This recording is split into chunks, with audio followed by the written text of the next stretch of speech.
मरहबा collection, एक ही छत के नीचे फैशन का सारा सामान। मरहबा कलेक्शन में उम्दा क्वालिटी के कपड़ों के अलावा शूज, लेडीज फैंसी चप्पल, जेंट्स चप्पल एंड हौजीरे आइटम्स वगैरह भी मिलेंगे। हमारा पता याद रखें, Jamhur high school main road, जैतून हजीन मस्जिद के पास, मालदा चौक, मालेगांव।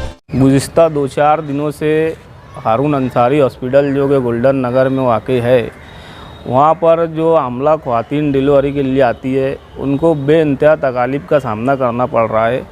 वहाँ पर जो मौजूद स्टाफ है, जो स्टाफ की हेड है, उनका रवैया मरीज़ों के साथ इंतहाई ख़राब है।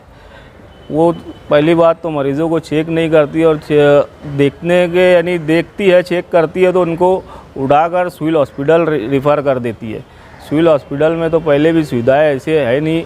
ये हारून अंसारी हॉस्पिटल में जो करीब पड़ता है अली अकबर टूट जाने की वजह से, वहाँ पर ज़्यादा लोग यानी करीब होने की वजह से पहुँचते हैं।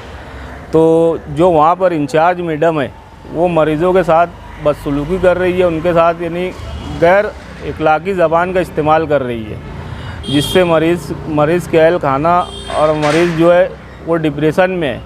उसी शिकायत को लेकर हम लोग आज यहाँ पर कॉरपोरेशन कमिश्नर साहब पास आए थे। कमिश्नर साहब से मुलाकात नहीं हुई, लेकिन उनके जो असिस्टेंट है, जो नायब कमिश्नर अभी फ़िलहाल है सचिन साहब, उनको हम लोगों ने एक निवेदन दिया। उन्होंने आश्वासन दिया कि कल साहब को आ जाने दो, हम लोग हेल्थ डिपार्टमेंट की मीटिंग लगवा कर आपके जो मसाइल है हारून अंसारी हॉस्पिटल के, उससे हल करवाने की जल्द कोशिश करेंगे।